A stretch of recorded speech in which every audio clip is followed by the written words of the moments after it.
Lectura de la primera carta del apóstol San Pablo a los tesalonicenses. Hermanos, no queremos que ignoréis la suerte de los difuntos, para que no os aflijáis como los hombres sin esperanza. Pues si creemos que Jesús ha muerto y resucitado, del mismo modo a los que han muerto, Dios por medio de Jesús los llevará con él.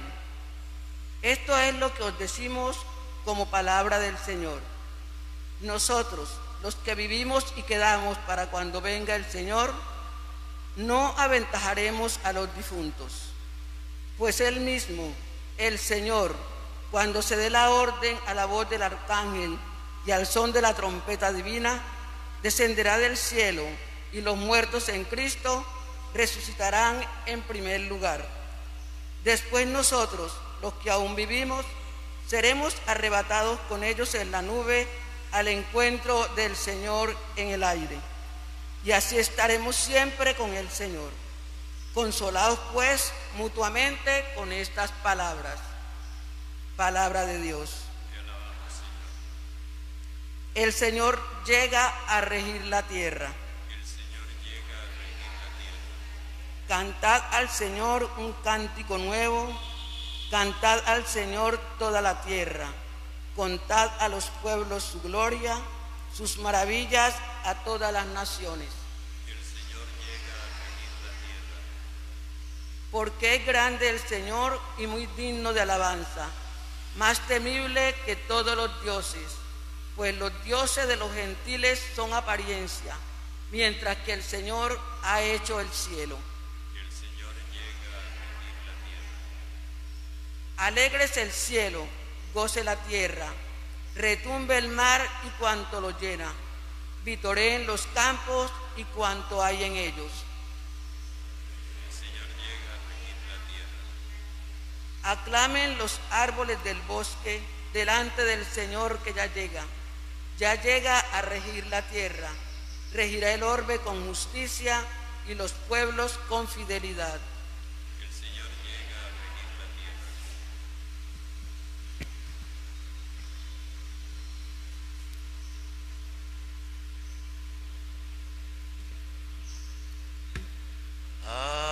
Aleluya, aleluya, aleluya.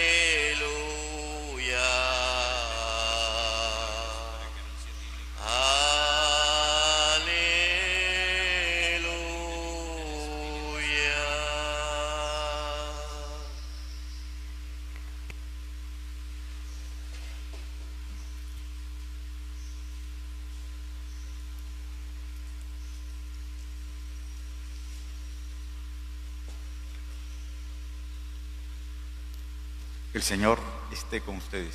Y con tu espíritu. Lectura del Santo Evangelio según San Lucas. Gloria a ti, Señor. En aquel tiempo fue Jesús a Nazaret, donde se había criado. Entró en la sinagoga, como era su costumbre los sábados, y se puso en pie para hacer la lectura. Le entregaron el libro del profeta Isaías, y desenrollándolo, encontró el pasaje donde estaba escrito: El Espíritu del Señor está sobre mí, porque Él me ha ungido. Me ha enviado para anunciar el Evangelio a los pobres, para anunciar a los cautivos la libertad y a los ciegos la vista, para dar libertad a los oprimidos, para anunciar el año de gracia del Señor. Y enrollando el libro, lo devolvió al que le ayudaba, y se sentó. Toda la sinagoga tenía los ojos fijos en él, y él se puso a decirles: Hoy se cumple esta escritura que acabáis de oír. Y todos le expresaban su aprobación y se admiraban de las palabras de gracia que salían de sus labios. Y decían: ¿No es este el hijo de José? Y Jesús les dijo: Sin duda me recitaréis aquel refrán: Médico, cúrate a ti mismo. Haz también aquí en tu tierra lo que hemos oído y has hecho en Cafarnaúm. Y añadió: Os aseguro que ningún profeta es bien mirado en su tierra. Os garantizo que en Israel había muchas viudas en tiempos de Elías, cuando estuvo cerrado el cielo 3 años y 6 meses, y hubo una gran hambre en todo el país. Sin embargo, a ninguna de ellas fue enviado Elías, más que a una viuda de Sarepta, en el territorio de Sidón. Y muchos leprosos había en Israel en tiempos del profeta Eliseo. Sin embargo, ninguno de ellos fue curado, más que Naamán el sirio. Al oír esto, todos en la sinagoga se pusieron furiosos, y levantándose lo empujaron fuera del pueblo hasta un barranco del monte, en donde se alzaba su pueblo, con intención de despeñarlo. Pero Jesús abrió paso entre ellos y se alejaba. Palabra del Señor. Gloria a ti, Señor Jesús.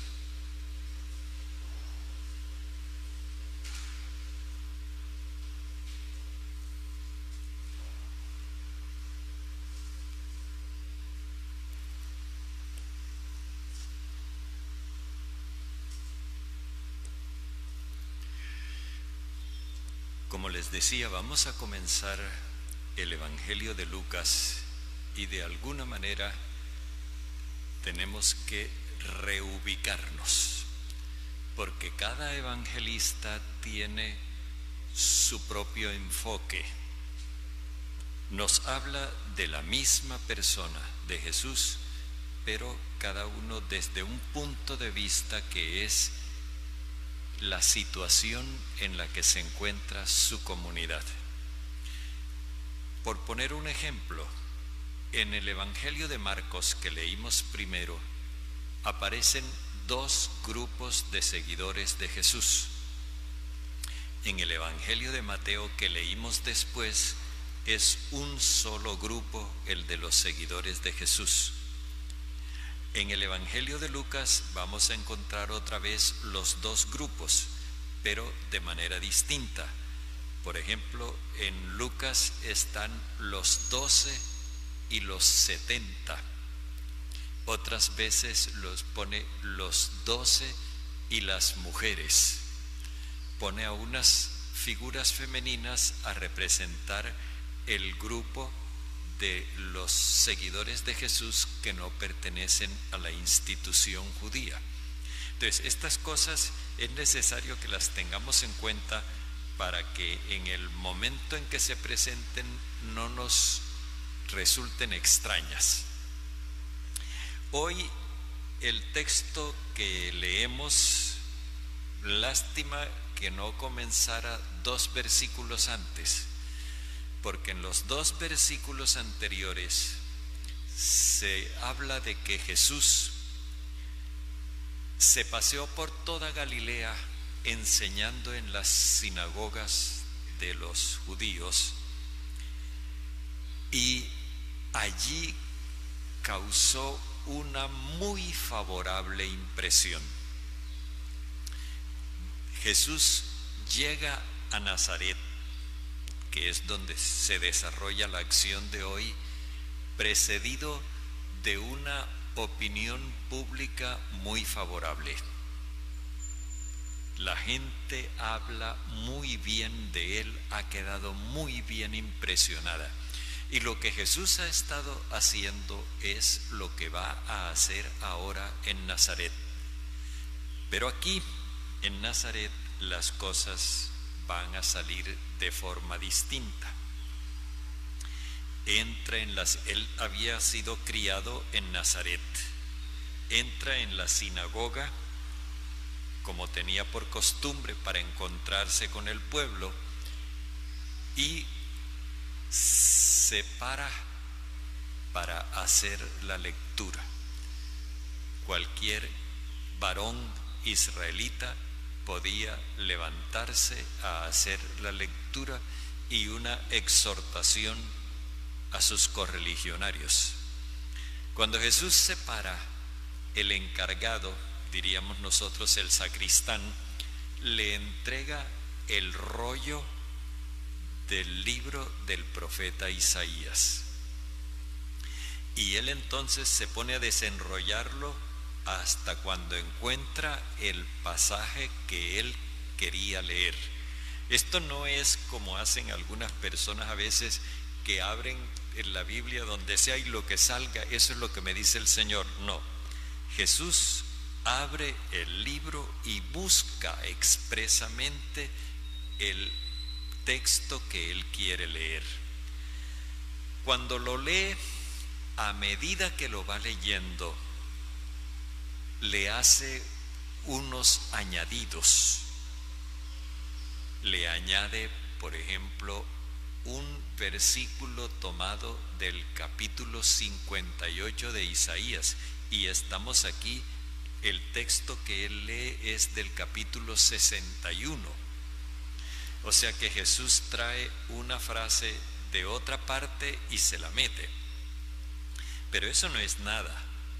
Al final la cosa es más sorprendente, porque el texto decía: el Espíritu del Señor está sobre mí porque Él me ha ungido, me ha enviado a anunciar la buena noticia a los pobres, para anunciar a los cautivos la libertad, eso es del capítulo 58, y a los ciegos la vista, para dar libertad a los oprimidos, para anunciar el año de gracia del Señor. Y hasta ahí corta, pero lo que seguía era: y el día del desquite de nuestro Dios. Pero dice que él, cuando llegó ahí, enrolló el libro y se lo entregó al sacristán. No leyó la amenaza contra los paganos. Así que nosotros podemos imaginarnos, con la forma como los judíos trataban la escritura,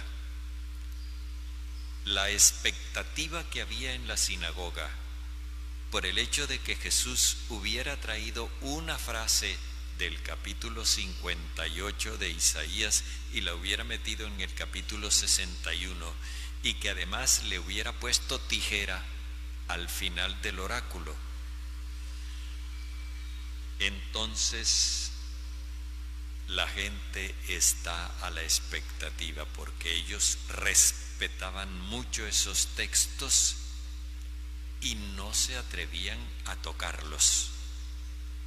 Por cierto, acordémonos de lo que decía ayer la primera lectura: atente a estos mandamientos, no les quites ni les añadas nada. Pero Jesús se toma esa libertad, Él la tiene, y además nos la comunica. Y dice que Jesús se sentó.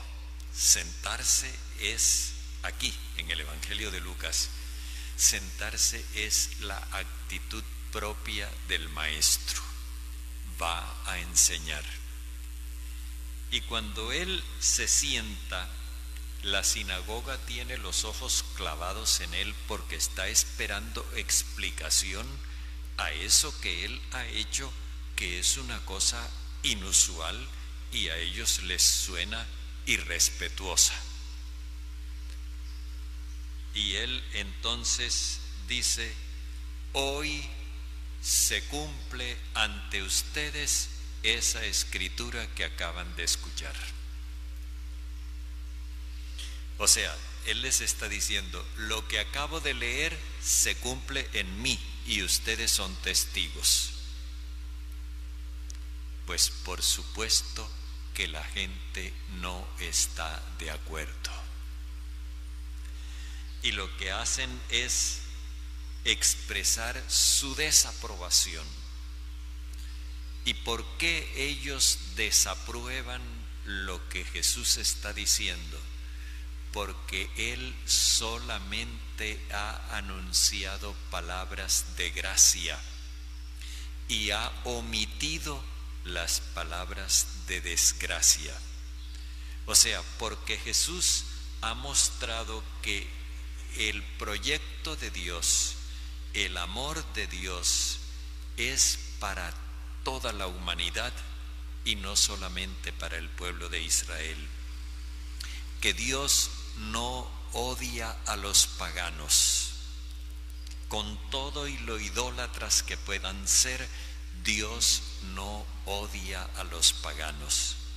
Y esto para la gente resulta sorprendente. Por eso dice que todos expresaban su desaprobación, sorprendidos como estaban por las palabras de gracia que salían de sus labios.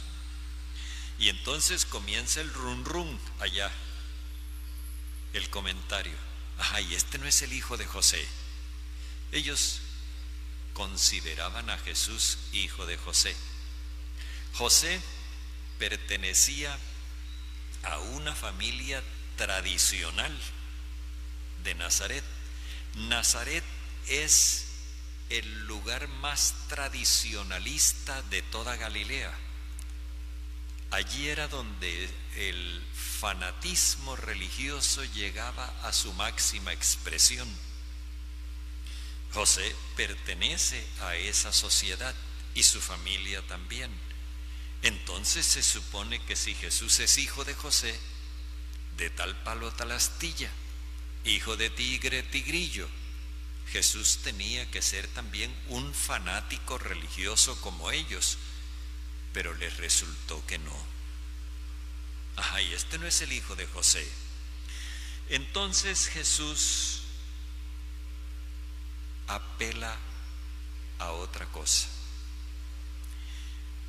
Les dice, ustedes seguramente me van a recitar el refrán que dice, había un refrán. El refrán dice, médico, cúrate tú. Observemos el sustantivo médico y el verbo curar. Médico, no se dice que Jesús fuera médico, pero lo llaman médico, porque esta expresión en la Biblia se usa tanto para referirse al curandero. En aquella época no había facultades de medicina, llamaban médico al curandero, tanto para referirse al curandero como para referirse al líder del pueblo. A Jesús se lo están aplicando en ese sentido, y eso lo vemos porque a continuación dice, haz también aquí lo que hemos oído que hiciste en Cafarnaún. Ellos simplemente conocen la buena impresión que causó Jesús en Cafarnaún, pero ellos miran a Cafarnaún con recelo, porque Cafarnaún queda cerca del mar, es un puerto donde hay un cruce de caravanas y donde los judíos conviven con los paganos. Para ellos, que son tan tradicionalistas, que los judíos convivan con los paganos, eso no les gusta. Eso no puede ser, tenemos que estar aparte, ellos a un lado y nosotros del otro, pero juntos no. Y ahora que Jesús venga con la complacencia de toda la ciudad de Cafarnaún, lo que has hecho allá, hazlo aquí. Preocúpate por tu pueblo, desentiéndete de esos paganos. Ellos están descontentos porque Jesús se ha mostrado bueno no solamente con los judíos, sino también con los paganos. Ha causado buena impresión no solo entre los judíos, sino también entre los extranjeros. Y entonces Jesús les replica, miren, fíjense bien, un profeta nunca ha sido bien tratado en su tierra. Principio general. Esa era su tierra, Nazaret. Ese era el trato que ellos le daban. Confirman lo que siempre han hecho. Los profetas no han sido bien tratados por su propia gente. Y entonces les presenta dos ejemplos. Nosotros sabemos que según la ley de Moisés, 2 testimonios eran suficientes para establecer una verdad. Jesús les dice: acuérdense que en los tiempos de Elías, cuando hubo aquella hambre de 3 años y medio, porque no llovía, Elías fue enviado a una viuda en el territorio de Sarepta. Y en Israel había viudas así. Dios lo mandó donde una viuda extranjera. Acuérdense de que en tiempos del profeta Eliseo había leprosos así en Israel. Ninguno de ellos fue limpiado sino Naamán, un sirio, un extranjero. Ahí está. Dios también se ha preocupado por los extranjeros. Dios también ama a los extranjeros.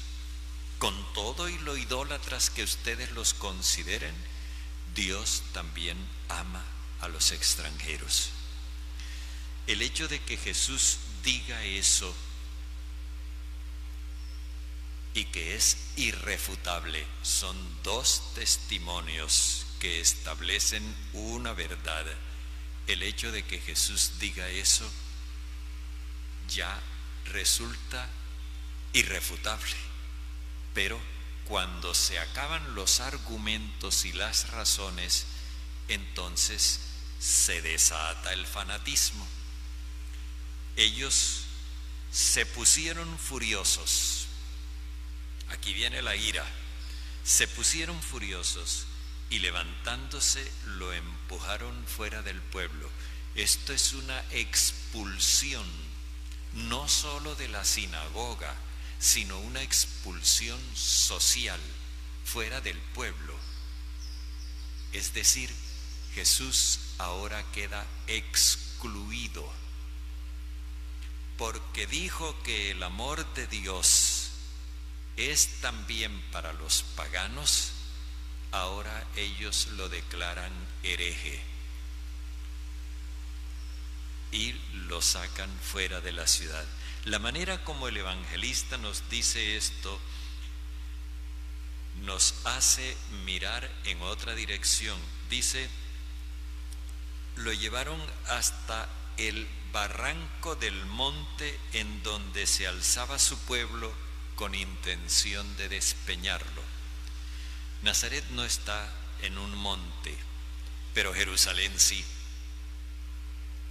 Y con esto lo que Lucas quiere dar a entender es que a Jesús lo van a despeñar en Jerusalén.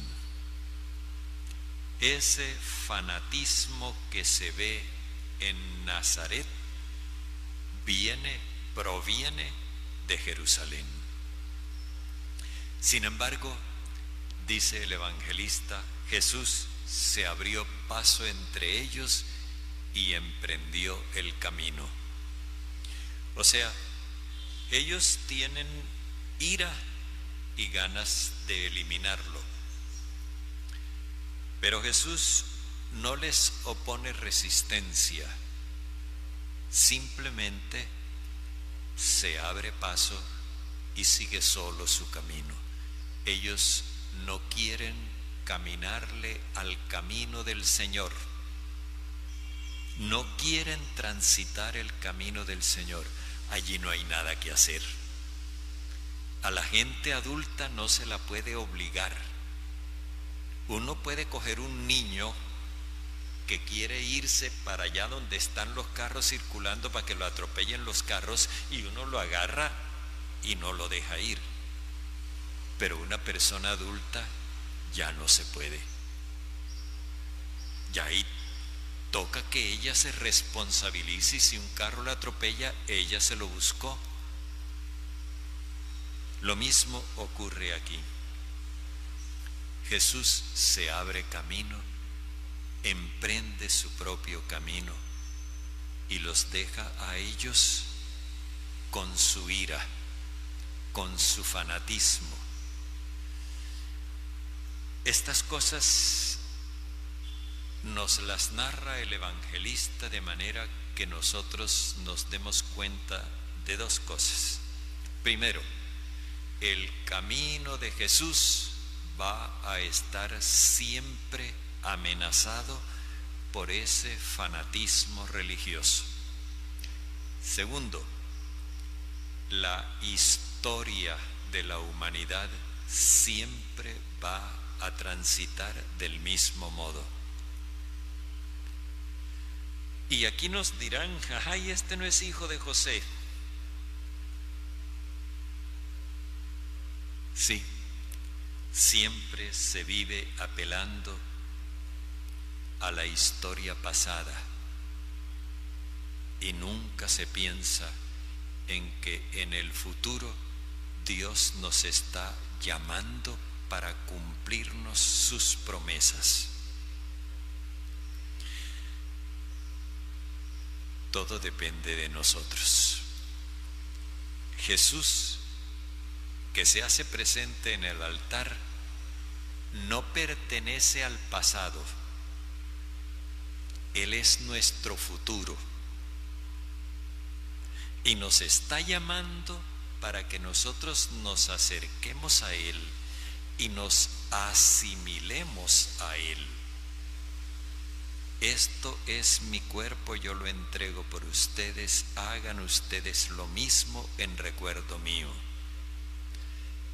Y entonces, esta compenetración con el Señor no mira al pasado, mira al futuro, a que nosotros vayamos recorriendo el camino del Señor y lleguemos a la meta que nos tiene asignada el Padre Celestial en la gloria del cielo.